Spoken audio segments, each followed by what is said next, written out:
दोस्तों, राधे राधे। स्वागत है आपका हमारे चैनल में। तो आज हम आपको सुनाने जा रहे हैं माता सबरी कौन थी। माता सबरी की एक छोटी सी कहानी। बात भगवान राम के जन्म से पहले की है, जब भील आदिवासी कबीले के मुखिया अज के घर बेटी पैदा हुई थी। उसका नाम श्रमणा और दूसरा नाम सबरी रखा गया। सबरी की माँ इंदुमती उसे खूब प्यार करती थी। बचपन से ही सबरी पशु पक्षियों की भाषा समझकर उनसे बातें किया करती थी, और जब सबरी की माँ उसे देखती तो कुछ समझ नहीं पाती। कुछ समय बाद एक पंडित ने सबरी के परिवार को बताया कि वो आगे चलकर सन्यासी बन सकती है। इस बात का पता चलते ही सबरी के पिता ने उसका रिश्ता तय कर दिया। जैसे ही शादी का दिन नज़दीक आया, सबरी के घर वालों ने खूब सारी बकरियां और अन्य जानवर घर के पास लाकर बांध दिए। एक दिन सबरी की माँ जब उसके बाल बना रही थी तो उसने माँ से पूछा, इतने सारे जानवर हमारे घर क्यों लाए गए हैं? माँ ने जवाब दिया, बेटी, तुम्हारा विवाह होने वाला है, इसलिए हम लोग इनका इंतजाम बलि के लिए किया है। तुम्हारी शादी के दिन ही बलि प्रथा होगी और फिर इनसे स्वादिष्ट भोजन बनाकर सबको परोसा जाएगा। यह सब सुनकर सबरी दुखी हो गई। काफ़ी देर तक सबरी ने उन जानवरों को आज़ाद करने के बारे में सोचा। सोचते सोचते सबरी के मन में हुआ कि अगर ये जानवर यहाँ नहीं होंगे तो इनकी बलि रुक सकती है। ऐसा नहीं हुआ तो मेरे घर से कहीं चले जाने पर ही बलि रुकेगी। जब मैं ही नहीं रहूँगी तब न विवाह होगा और न ही बलि प्रथा। इससे मासूम जानवर बच जाएंगे। इसी सोच के साथ जानवरों को रखी गई जगह पर सबरी पहुंची। उसने सोचा कि उन्हें खोल देती हूँ, लेकिन वो ऐसा नहीं कर पाई। उसके बाद सबरी जंगल की तरफ भागने लगी। भागते भागते सबरी ऋषि मुख पर्वत पर पहुंची। वहाँ करीब 10,000 ऋषि रहा करते थे। सबरी को लगा कि वो भी इसी जंगल में किसी तरह ऋषि मुनियों की सेवा करके अपना जीवन जी लेगी। वो चुपचाप उसी जंगल में एक हिस्से में किसी तरह रहने लगी। सबरी रोजाना ऋषि मुनियों की झोपड़ी के आगे झाड़ू लगाती और हवन के लिए लकड़ियां भी लाकर रख देती। ऋषि मुनियों को समझ नहीं आ रहा था कि जंगल में उनके काम अपने आप कैसे हो रहे हैं। एक दिन सबरी को किसी ऋषि ने देख लिया। उसे देखते ही उसका परिचय पूछा। जैसे ही सबरी ने बताया कि वह भील आदिवासी परिवार से संबंध रखती है तो उसे ऋषियों ने खूब डांट लगाई। सबरी को इस बात का बिल्कुल भी पता नहीं था कि उसकी जाति छोटी है और उसे ऋषियों द्वारा जाति की वजह से अपमान सहना पड़ेगा। इतना सब होने के बाद भी सबरी हर ऋषि मुनि के दरवाजे पहुंचती और उनके आंगन में झाड़ू लगाकर उनसे गुरु दीक्षा के लिए कहती। हर कोई सबरी को उसकी जाति की वजह से अपने आश्रम से भगा देता था। ऐसा होते होते काफ़ी समय बीत गया। उसके बाद सबरी मतंग ऋषि की कुटिया में पहुंची। वहां पहुंचकर मतंग ऋषि को सबरी ने बताया कि वो उनसे गुरु दीक्षा लेना चाहती है। उन्होंने खुशी खुशी उसे अपने गुरुकुल में रहने दिया और भगवान से जुड़ा ज्ञान देते रहे। सबरी ने भी अपने गुरु मतंग ऋषि की सेवा करने में कोई कसर नहीं छोड़ी। वो गुरुकुल के भी सारे काम करती थी। सबरी से खुश होकर मतंग ऋषि ने उसे बेटी मान लिया था। समय के साथ मतंग ऋषि का शरीर बूढ़ा हो गया। उन्होंने एक दिन सबरी को अपने पास बुलाया और कहा, बेटी, मैं अपना देह त्यागना चाहता हूँ। बहुत साल हो गए इस शरीर में रहते रहते। सबरी को बहुत दुख हुआ। सबरी ने कहा, मैं आप ही के सहारे इस जंगल में रहती हूँ, आप ही चले जाएंगे तो मैं जीकर क्या करूँगी। आप अपने संग मुझे भी ले जाइए। मतंग ऋषि ने जवाब दिया, बेटी तुम्हें चिंता करने की ज़रूरत नहीं है, राम तुम्हारी चिंता करेंगे और ध्यान भी रखेंगे। सबरी ने राम का नाम सुनने के बाद पूछा, वो कौन है और उन्हें मैं किस तरह ढूंढूंगी। मतंग ऋषि ने बताया, राम कोई और नहीं भगवान है, वो तुम्हें सारे अच्छे कर्मों का फल देंगे, तुम्हें उन्हें ढूंढने की ज़रूरत नहीं है। वो एक दिन खुद तुम्हें खोजते हुए इस कुटिया में आएंगे और तुम्हें उनके ही हाथों मोक्ष मिलेगा, तब तक तुम इसी आश्रम में रहो।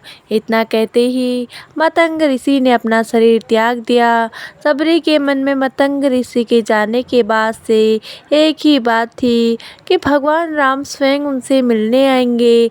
वो रोज़ भगवान राम से मिलने के लिए बाग से अच्छे अच्छे फूल लाकर पूरा आश्रम सजाती और भगवान के लिए बेर तोड़ कर लाती।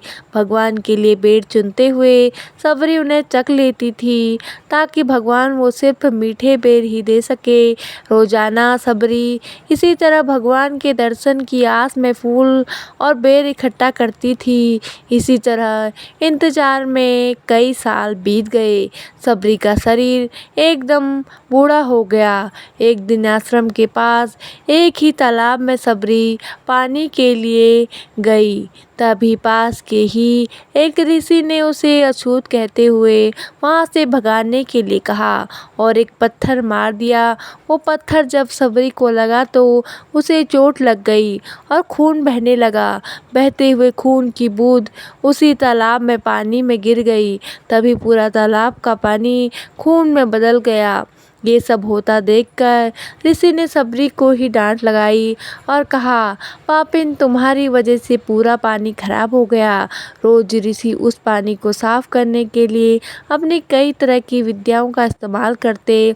कई सारे जतन करने के बाद भी कुछ नहीं हुआ। फिर उन्होंने गंगा जैसी कई पवित्र नदियों का जल भी उस तालाब में डाला, फिर भी तालाब का पानी साफ नहीं हो पाया और वो खून जैसा ही रहा। कई सालों तक तालाब के पानी को साफ करने की कोशिश के बाद भी कुछ काम नहीं आया। तो ऋषि ने थक कर सब कुछ छोड़ दिया। इस घटना के कई सालों के बाद भगवान राम अपनी पत्नी सीता के हरण के बाद उन्हें ढूंढते हुए उसी तालाब के पास पहुँचे। ऋषि मुनियों ने उन्हें पहचान लिया। भगवान को वहां देखकर ऋषियों ने तालाब का पानी साफ करने के लिए भगवान को अपने पैर उसमें डालने के लिए कहा, लेकिन पानी जैसे का तैसा ही था। ऋषि मुनियों ने भगवान से कई अन्य जतन करवाए, लेकिन वो पानी जस का तस खून जैसा ही रहा। तब भगवान ने ऋषियों से पानी के रक्त में बदलने की कहानी पूछी। तब ऋषि ने सबरी को पत्थर मारने वाली सारी बात बता दी। उसके बाद कहा कि वो महिला ही अपवित्र है, छोटी जात की है, इसलिए ये सब हुआ है।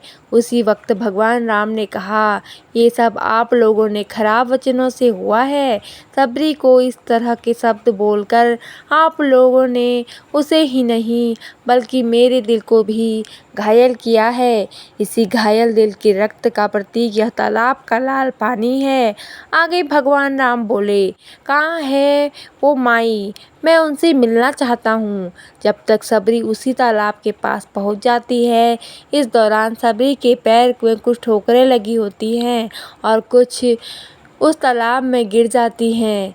तभी सारा पानी साफ हो जाता है और भगवान उससे कहते हैं कि देखिए आप लोगों ने क्या कुछ नहीं कहा, लेकिन पानी साफ नहीं हो पाया। अभी सिर्फ इनके पैर की थोड़ी सी धूल ने ही तालाब का पानी साफ कर दिया। भगवान राम को सबरी पहचान चुकी थी। उन्हें प्रणाम करके सबरी ने कहा, भगवान आप मेरे साथ कुटिया में चलिए। भगवान भी खुशी खुशी सबरी के साथ चल पड़े। फूलों से सबरी ने भगवान राम का स्वागत किया।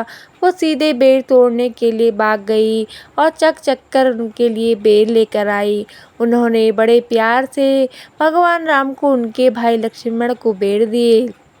भगवान राम ने भी उतने ही प्यार से उन बेरों को खाना शुरू किया। तभी बेर देखकर मुंह बनाते हुए लक्ष्मण ने कहा, भैया ये जूठे बेर हैं, इन्हें आप कैसे खा सकते हैं। भगवान ने जवाब दिया, लक्ष्मण ये झूठे नहीं हैं बल्कि बहुत मीठे हैं। सबरी माई हम सबके लिए बहुत प्यार से तोड़कर लाई है। इतना कहकर भगवान राम प्यार से उन बेर को खाने लगे। भगवान ने जाते हुए सबरी माई से कहा, आप मुझसे जो चाहे वो मांग सकती हैं। सबरी ने उन्हें कहा, मतंग ऋषि के कहने पर मैं आज तक सिर्फ आपके दर्शन करने के लिए जी रही हूँ। अब आप मुझे मोक्ष प्रदान कीजिए, मैं अपना शरीर आपके सामने ही त्यागूंगी। उसी वक्त सबरी ने अपना शरीर त्याग दिया। भगवान राम ने अपने हाथों से उनका अंतिम संस्कार किया और सीता माँ की खोज में आगे बढ़ गए। इस तरह से ऋषि मतंग की बात सच साबित हुई और सबरी को भगवान राम के दर्शन भी हो गए। तभी से भगवान राम को सबरी के राम भी कहा जाने लगा। कहानी से सीख मिलती है कि सच्ची श्रद्धा है तो भगवान के दर्शन जरूर हो जाते हैं। और यह भी सीख मिलती है कि कभी भी इंसान को छोटा बड़ा जाति धर्म के नाम पर भेदभाव नहीं करना चाहिए और सभी को समान मानते हुए भगवान के भक्त मानते हुए चलना चाहिए। तो इसी के साथ हमारी कहानी समाप्त होती है। अगर कहानी पसंद आई हो तो लाइक शेयर और कमेंट जरूर करें और ऐसी आध्यात्मिक और ज्ञानवर्धक कहानियाँ सुनने के लिए चैनल को सब्सक्राइब जरूर करें। धन्यवाद। जय माता दी।